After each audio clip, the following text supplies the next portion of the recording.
guys, time check 9:30 PM. Dito yan guys, kay Neneng B, ang nagtrending ng 15 years old working student na nagbebenta na Hungarian overload. Ang isang sandwich guys ay 50 pesos lang, na talaga namang overload sa toppings na merong lettuce, ketchup, mayo at napakaraming cheese. Grabe guys, as of 9:40 PM, napakahaba pa rin ng pila kay Neneng B. Ang naabutan ko dito guys, ang kanyang mga staff. Syempre, hindi naman siya robot para hindi mapagod, diba? Bali guys, naabutan ko na lang si Neneng B nasa gilid nagpapahinga. At ayun na nga guys, nagpa-picture na lang ako kay Neneng B at hindi ko na siya na-interview. Nakakatuwa no guys, dahil sa edad na 15 years old, business-minded na. Maanong ulam? Charis. Nga pala guys, hanggang 10 PM lang sila dito pero ina-extend lang dahil napakahaba pa rin ng pila.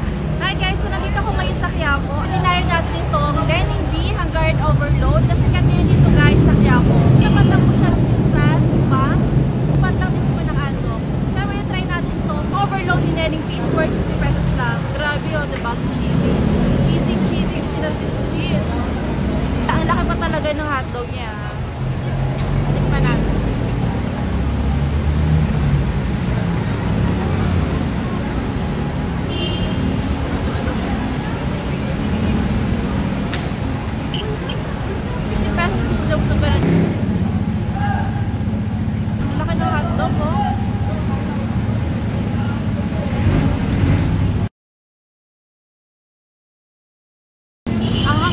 Overload din yan.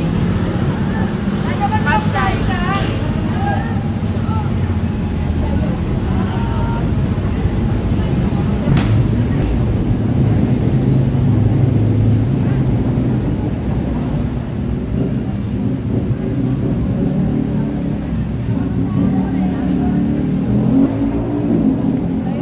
Parang yung hotdog pa lang, busog ka na eh.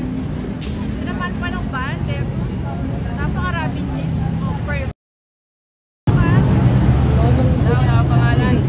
Nonong B.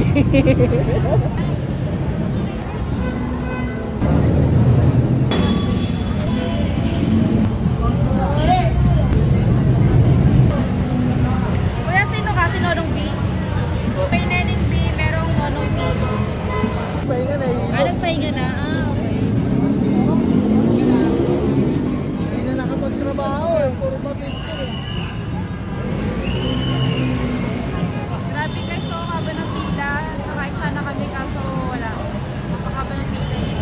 Tsaka si Neneng B wala dito eh.